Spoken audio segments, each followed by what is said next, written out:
Hello everybody, welcome back to another video, and in this video I'm going to show you how to find the new ancient cities and Warden in Minecraft. So if you like Minecraft videos like this one, then please make sure you leave a like and subscribe to the channel for more Minecraft 1.19 videos and other Minecraft videos. And so in this video I'll show you where you will be able to find these new ancient city structures that are only available currently in the experimental snapshots, and how to find the Warden. And so to do this, we'll just get into a new world and start from there. But first, of course, you need to know how to download these deep dark experimental snapshots. And so I have a video on how to do that in the top right of your screen just for you, where I show you how to download the first deep dark experimental snapshot. Of course, by the time you're watching this, it might be the case that there's already a snapshot out. In that case, you can just join that snapshot, or maybe 1.19 is out altogether, and so you can just join from there. But we'll just get started by creating a new world. And so we'll just go into creative in there, but I'll also give some tips on how to find the deep dark cities or ancient cities in survival mode. Alright, so here we go. We'll create the new world and it will start to load in. This might take a while since it is an experimental snapshot. And so there's a couple new things, of course, that are new in here that aren't polished just yet. And of course, everything I say in this video might change in the future. And if that's the case, I will of course leave a pinned comment down below with some details on what has changed.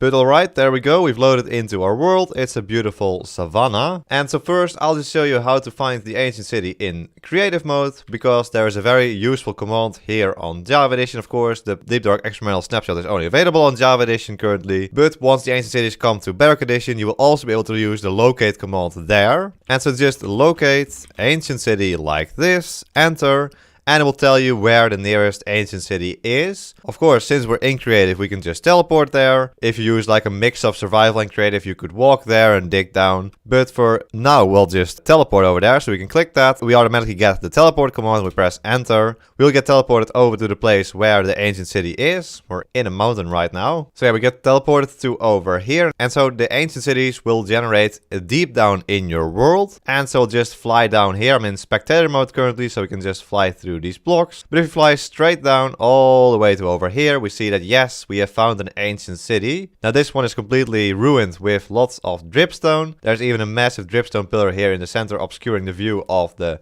beautiful reinforced deep slate portal. But it's still an ancient city, and of course you can find another one by just teleporting far away. So let's say we teleport to minus 5,105,000. There we go. And then again, do locate ancient city. We'll find another one here around 2,000 blocks away. We can teleport to there and then again fly down in spectator mode to get into another ancient city. Even more dripstone. Yes, this is currently an issue here in the first Deep Dark Experimental Snapshot, that the generation of the ancient cities is not that great just yet. So alright, that's how to find the ancient city in creative mode. That's not too difficult. As for survival mode, yeah, as you just saw, most of the time the nearest ancient city is around 2,000 blocks away, maybe less, maybe some more. So they are really, really rare. But I can tell you some things. So the ancient city will always generate below Y0. And so that's somewhere between Y minus 64 and Y0. And they will only be able to generate in the deep dark biome. And so if we go back into spectator mode and just fly around here for a little bit, we'll see these patches of sculk all through the caves. And so these contain sculk blocks, sculk veins, sculk shriekers, sculk sensors, and sculk catalysts. And so these are actually, if you look at our F3 screen, the deep dark biome. And so if you see patches of sculk in your world, that means you could be close to an ancient city. But this won't be anything definitive, because these sculk patches generate all over your world, and yeah, they don't always have to be close to an ancient city. So if you want to find an ancient city in survival mode, currently it is going to be very, very difficult, because these sculk patches can generate a couple hundred blocks away from the ancient city already. So if you find one, just keep digging around, keep caving, and you might find an ancient city there somewhere. So for example, here we see many different sculk patches all over the place. Also, this cave is quite magnificent. But if we try to locate the nearest ancient city, we'll see that it is 500 blocks away. So yeah, don't get excited if you see these sculk patches. You might not even be close to an ancient city. And so if you want to find an ancient city in survival mode, I just say you need to have a lot of determination, don't give up, and eventually you'll come across one. Just make sure you're always below Y0, because that's where these can generate. Let's just give ourselves some night vision as well. There we go, night vision. Now we can see it a whole lot better. Look at that. Because next, of course, we also want to find the Warden. Because initially the Warden can only spawn in the ancient cities and in the deep dark biome sculk patches. And so because it can also generate in the deep dark biome, it can spawn in the patches you can find throughout all your caves. And so you don't have to find an ancient city to come across the Warden. But here it can also spawn. So the Warden will spawn if you activate this block over here too many times. So this is the sculk shrieker. And it will activate when it gets a signal from this block right next to it. This is the sculk sensor. And the sculk sensor will detect any type of noise. So for example, you breaking a block or opening a chest or even sprinting will cause noises. And these sculk sensors will pick it up and send the signal over to a sculk shrieker, which will then shriek. And if this happens too many times, the Warden will spawn. And so we can do that by just going into creative mode here and then landing. You can see that exact process happening here. The sculk shrieker shrieks and then there is a chance for the Warden to get summoned. There we activated it again. And so this sculk shrieker has a cooldown of about 7 seconds. If I now make noises, it doesn't actually activate. But if we wait for a little bit more and then just walk around, we will see the sculk shrieker get activated once more and then we'll see the Warden spawn. So here we go.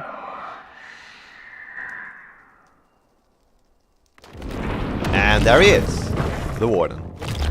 Look at him, he comes out of the ground and there he is. So as you just saw, it took 3 activations of the sculk shrieker to summon in this first Warden, but there is a, well, bug going on in this snapshot that causes it to actually summon in the Warden every single time afterwards. So if you just activate a random sculk shrieker around here somewhere, let's see this one for example, activate it, it will just summon in a Warden immediately. There he is. So this shouldn't be the case in future snapshots hopefully, because that's a little bit too overpowered. Then if you're in survival mode, you can actually take this sculk shrieker using a silk touch hoe. Just mine it up. There we go. And you can actually take it with you. So let's say you're over here on this beautiful meadow next to an ice spikes biome. And you place down this sculk shrieker. Of course, on its own, you would think that it could not summon in the Warden, but actually can. So it can't find any signals from a nearby sculk sensor, because there is no nearby sculk sensor. But it can still activate if you walk on top of it, like this. It shrieks. But as long as you're not in any sort of cave, you should be fine. Because for example here, we can activate this sculk shrieker and we'll just hear the Warden roar. But the Warden will not get summoned over here, even if we activate this one multiple times or activate it with a sculk sensor. That also will not summon the Warden. So for example here, I can activate the sculk shrieker with a sculk sensor. We hear the Warden roar, but it doesn't actually summon in here. And of course there's also another way to summon in the Warden if you're in creative mode, of course. That's just by using the Warden spawn egg. That's also possible. There we go. But the way you will spawn in the Warden in survival mode is indeed by activating the sculk shriekers, by activating the sculk sensors. And so if the Warden doesn't pick up any vibrations for a minute, it will actually despawn by digging back down into the ground. There he goes. He digs back into the ground. And he's gone. And so if you want to know more about this first deep dark experimental snapshot, I've actually made a review video on it. So check it out, link is in the top right of your screen. But there we go, that is how to find both the ancient cities and the Warden in Minecraft 1.19. If you have any more questions about this, then please let me know about it in the comments down below. But there we go, I hope you all enjoyed this video. If you did, then please make sure you leave a like and subscribe to the channel for more Minecraft 1.19 videos and other Minecraft videos. I want to thank my tier 3 member, the Smikkelaar. Thank you so much for becoming a tier 3 member. If you also become a member, click the blue join button below the video to check out the different tiers. But there we go, I hope you all enjoyed this video, so in the next one. So until then, bye